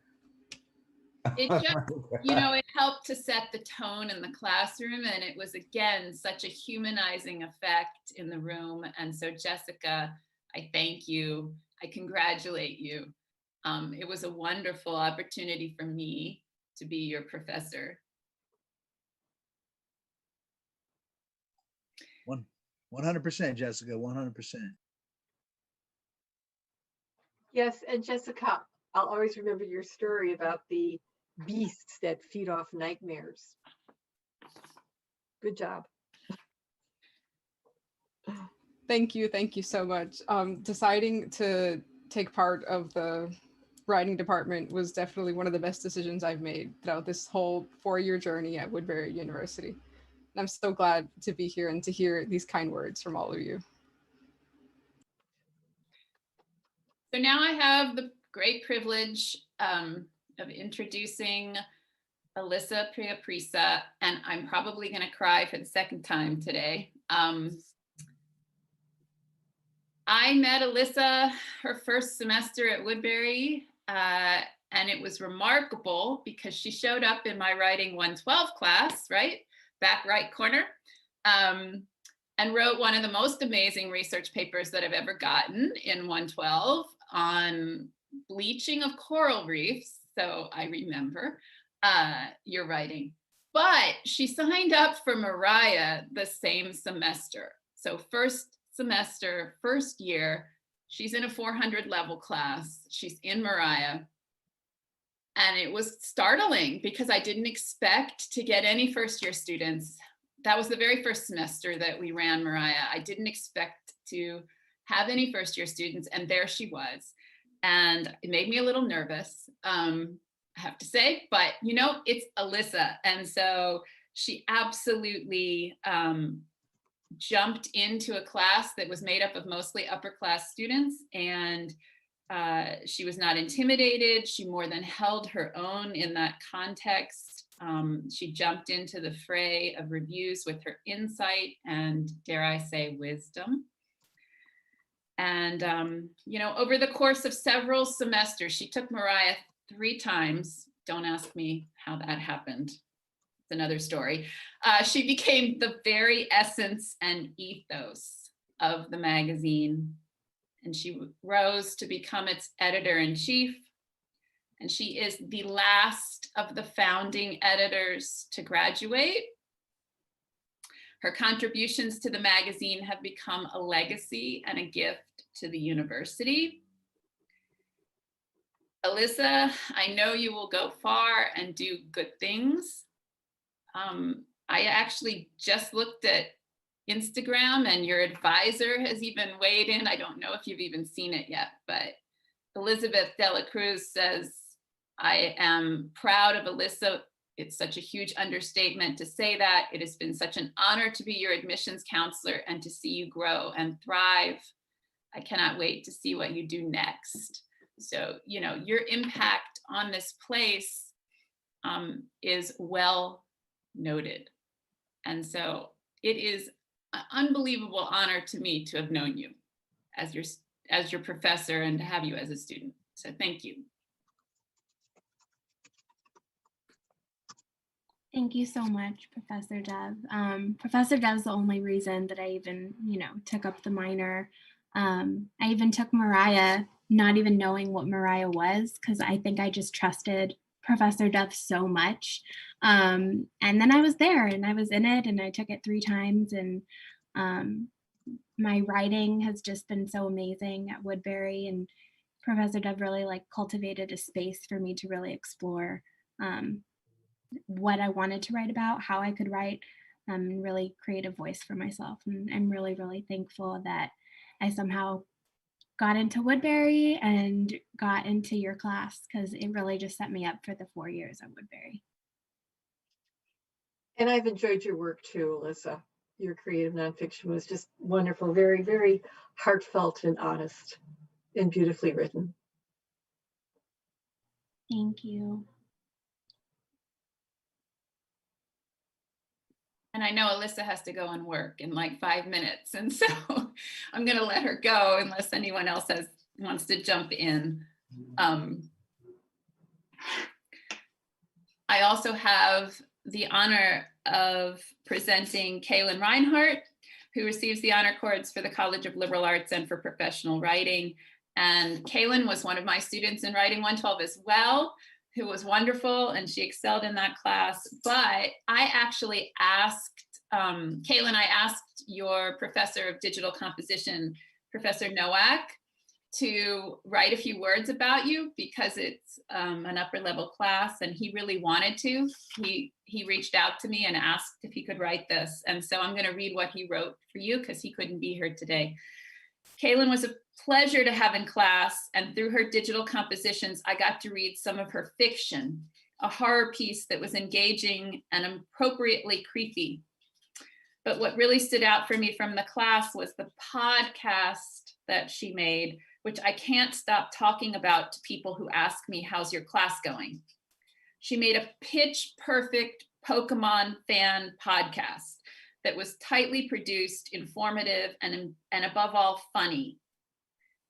quote, coming to you live from the Cherubic Valley, where we eat, sleep, and breathe all things Charizard. Is that right, Kaylin? Did I get that right? Okay.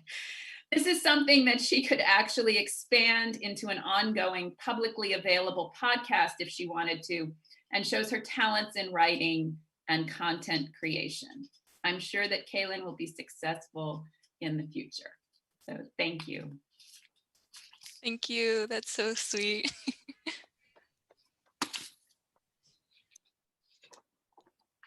Thank you. And too, you actually wrote an experimental story about the nature of storytelling. It was a story about a character who had to tell a story, and if it wasn't quite right, the world would end. He had to write the story to change the world.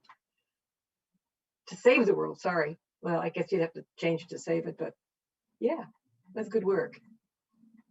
Hey, yes, thank you. Oh, sorry, Caitlin. Caitlin, is it possible to get the link to your podcast? How can I resist that now? I'd love to. I have it. Oh, you do? Okay. Yeah, I'll put it in the chat. Okay. Caitlin, you've got another burgeoning group of fans. Yay! Yeah, I'm looking forward to it. And congratulations.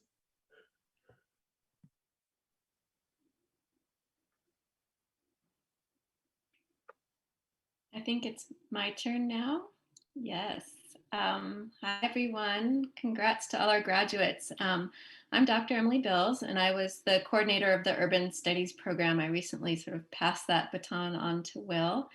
But I wanted to thank you all for sticking around while we honor our minors. Well, graduation ceremonies, they rightfully focus on completing major coursework. I'm really proud of our students who are dedicated to this challenging task of completing focused coursework in a minor. It's no small feat to do this. So I'm excited to present awards to two of these tonight, or to highlight them, two of our minors. I have the honor of highlighting Samson Levy and Paolo Perez, both of whom graduate this spring with minors in urban studies.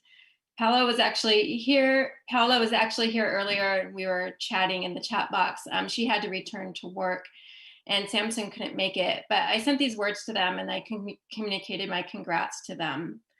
I think it's telling that when I asked Samson and Paola what they will remember most about their time as urban studies minors, they both said the same thing, which is, in addition to all of the conversations that we've had in their courses, that their volunteer work helping vulnerable members of our community, particularly the homeless and the food insecure, really was going to stick with them. And I think this says something about these two people. Samson was actually engaged in food bank distribution work for those experiencing homelessness right before we went into lockdown last year. And he told me how this put the pandemic in a whole different light for him. So he was really thinking of others at a time when it was so easy to focus wholly on yourself. Samson receives the honor cords for the College of Liberal Arts and Urban Studies, and he's graduating magna cum laude. He is an architecture major, and he demonstrated high achievement across all his URBS courses. He took a particular interest in the unequal impact that polluted air, water, and other environments have on California's more vulnerable communities. So for our course, Food in the City, he researched the challenges that California's Central Valley farm workers face in accessing healthy drinking water. And then in another course called Infrastructural City, he took a deep dive into LA's waste history, and he analyzed how landfills and trash incineration have historically been located closer to the city's low-income communities of color. So his work really stands out for identifying how climate change and social justice have to both be considered when analyzing public policy and the problems facing our city. I'm really proud of him. Congrats, Samson. And then Paola Perez receives honor cords also for urban studies and CoLA. She entered the urban studies program early in her career at Woodbury, which doesn't happen often for urban studies. Students often enter the program a little bit later on, but she knew from the beginning that she wanted to be an urban studies minor. And she maintained a consistent interest in urban infrastructure throughout her courses, particularly from a sustainability perspective. Her research was on green roofs in our alternative housing course, and she focused on bikeable communities for a class on infrastructure. These were both very strong projects. Paola identified the broad range of courses, environmental sustainability, food justice, and urban infrastructure, as a real reason for taking the herbs minor. So she decided she wanted to focus on this, even though she has a major in accounting. She wanted to do, this was another interest of hers, and she really wanted to focus on that. And that sort of line went throughout all of her herbs courses. Her work volunteering to help those experiencing food insecurity, however, was something that she said will stay with her the most. And to quote her, she said, "This was one of the most humbling and fulfilling educational experiences that she encountered." So Paola graduates this year with a BBA in accounting, but I know that her experiences in herbs were foundational for her as well. I'm proud of both these students and have expressed this through our individual communications, like I said. I know they will continue to be change makers in the next stage of their lives. So congrats to Paola and to Samson.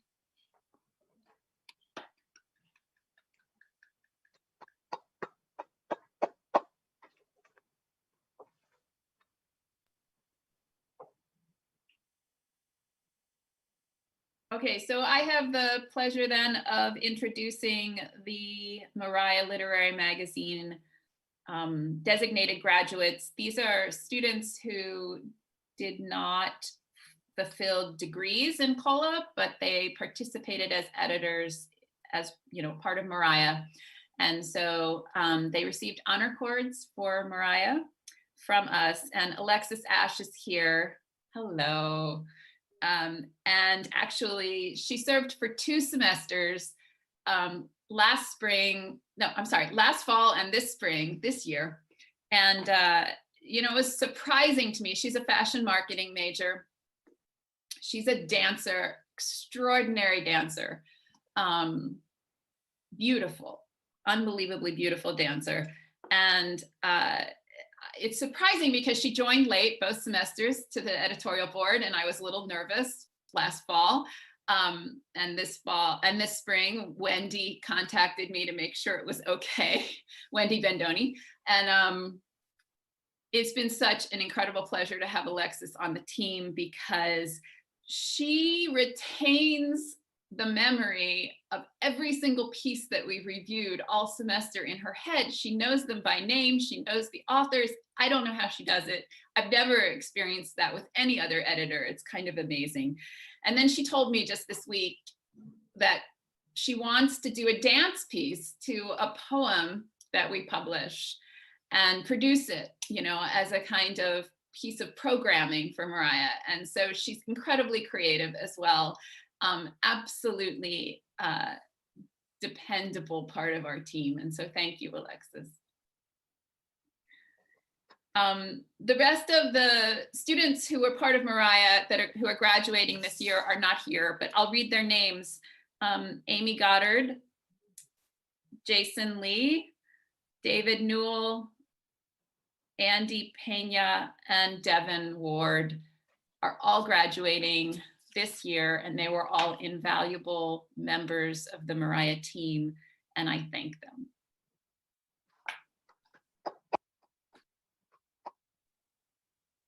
If I may, Professor Dev, I just wanted to say major thank you to you and to the entire Liberal Arts College, especially Mr. Songson and Laurel DeGangi as well.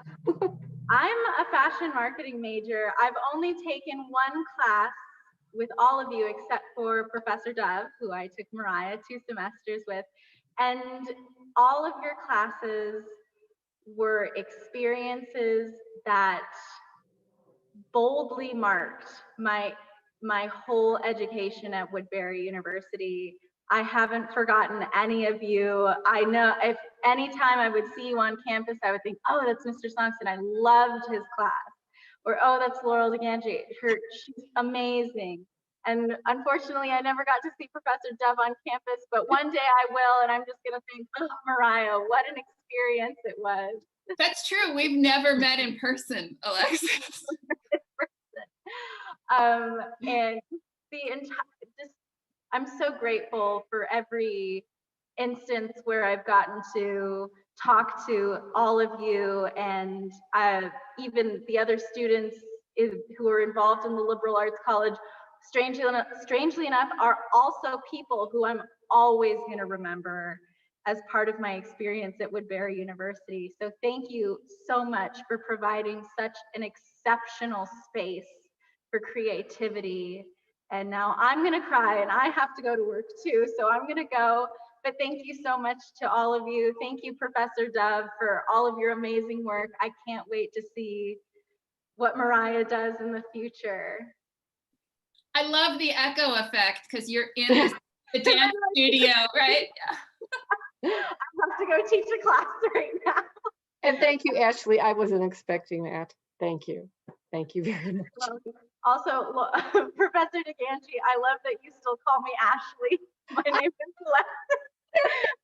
From day one, the first day of class on my first day at Woodbury, you've always called me Ashley, and it's my favorite thing in the whole world. Thank you all so much. Good Lord. Okay. Bye, Alexis.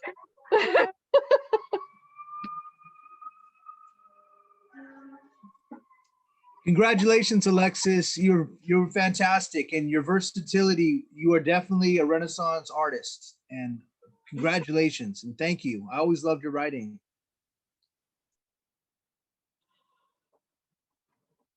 Well, okay. So now, you know when a name gets stuck in your head wrong and you can never correct it? I guess she'll always be Ashley to me, but I know Alexis.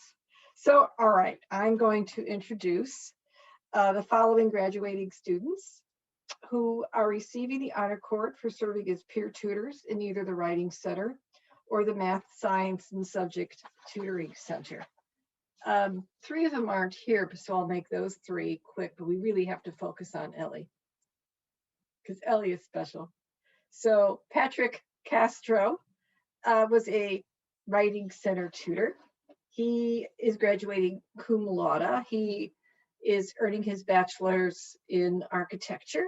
He also has a passion for writing. In high school, he was a contributing writer to something called HS Insider, which was the LA Times dedicated section for high school students. And one of the students that Patrick tutored said, Patrick was amazing. He was so helpful and was a great person who I could really relate to. Then we have Madison Chambers Garcia, who was a tutor actually in both centers.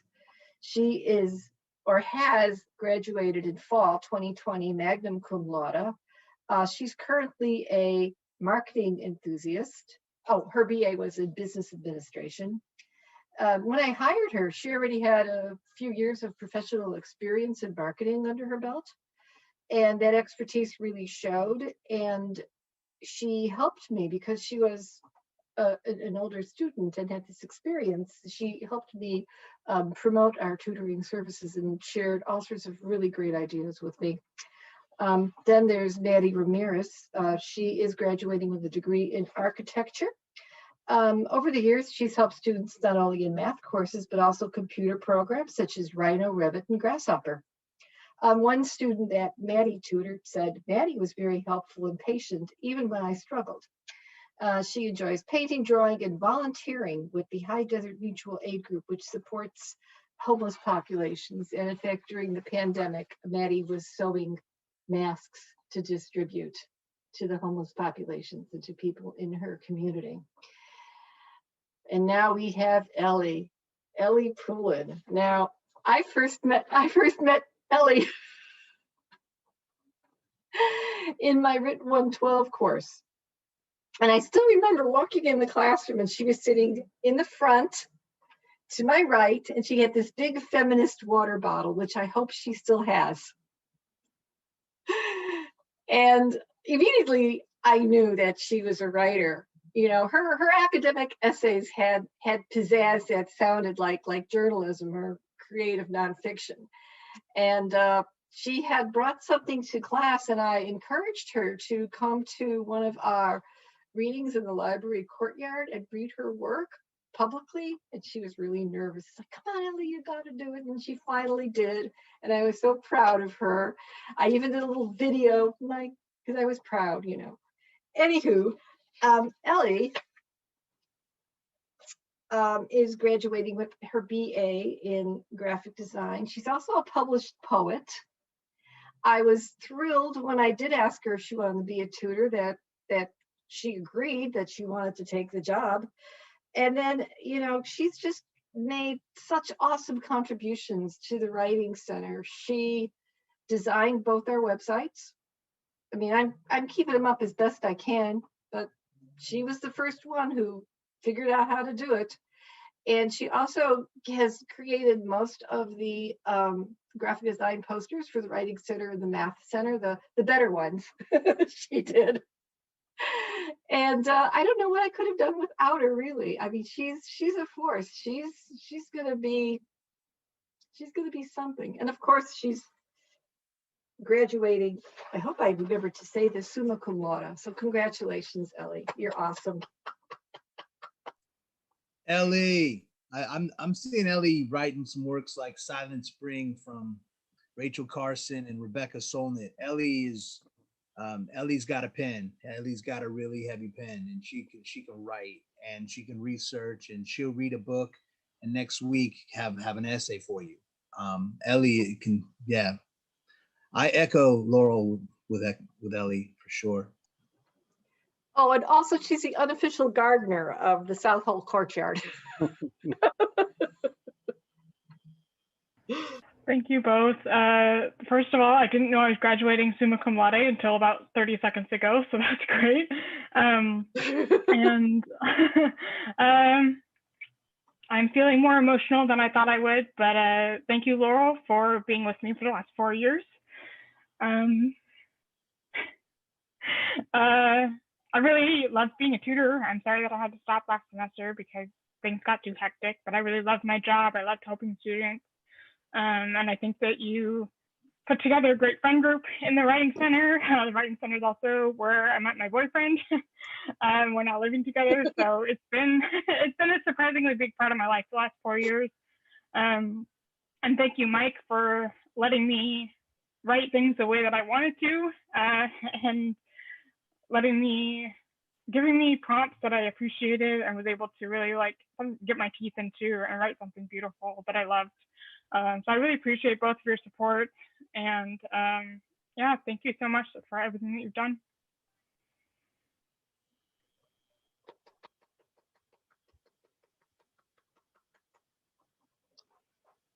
Wow, thank you, everybody. This has been such a heartwarming experience for me, hearing all of these accomplishments from these great students and hearing about the warm relationships that you have with faculty. It's an honor to be here with you.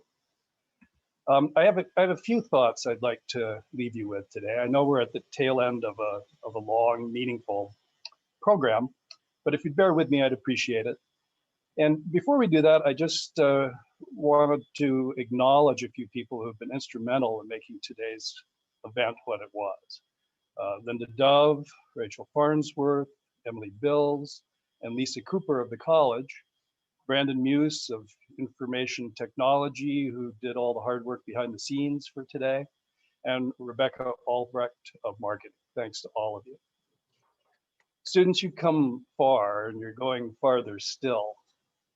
In celebrating your success, we are also thanking the families and friends who have stood behind you. Without that support and love, our students would not be where they are today. I also want to thank the faculty and staff of the College of Liberal Arts.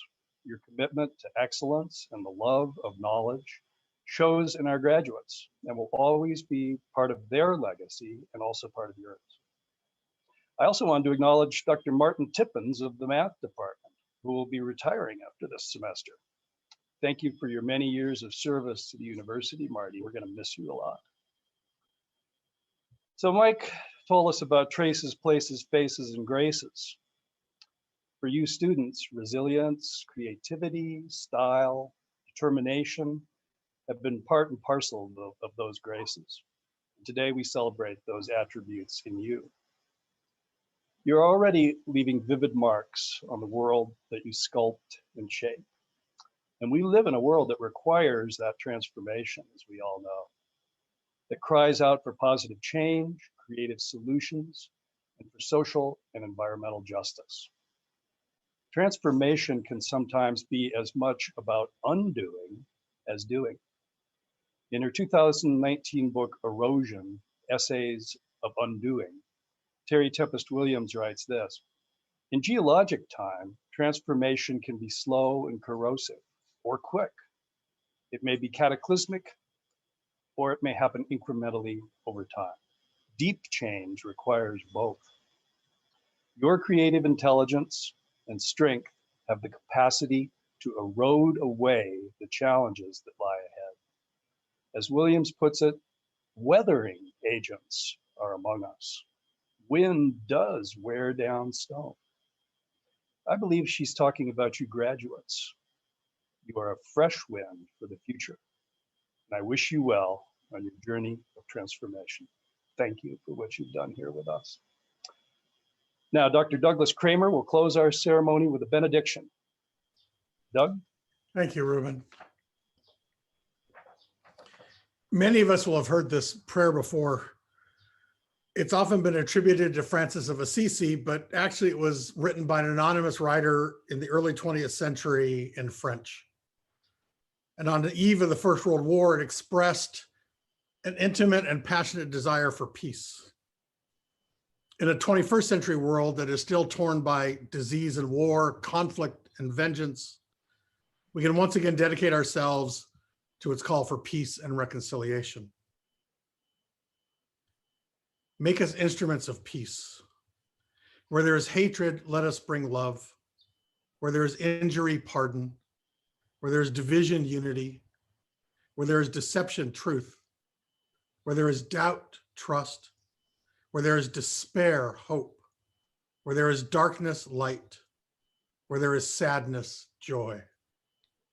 Grant that we may not so much seek to be consoled as to console, to be understood as to understand, to be loved as to love. For it is in giving that we receive. It is in pardoning that we are pardoned. It is in forgetting ourselves that we are found. And it is serving others that we are served. Amen. Doug, thank you very much for that. Perfect way to end.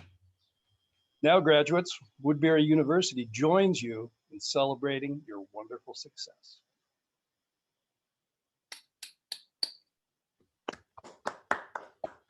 And to quote Shakespeare, our revels now are ended. So thank you, students. Thank you for sticking around till 7 o'clock or after. Thank you, colleagues.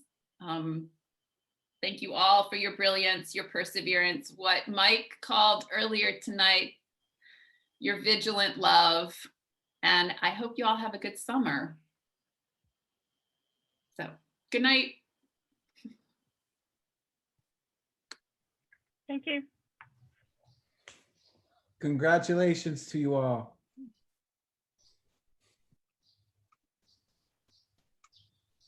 Brandon, back to you working on the video for 2021.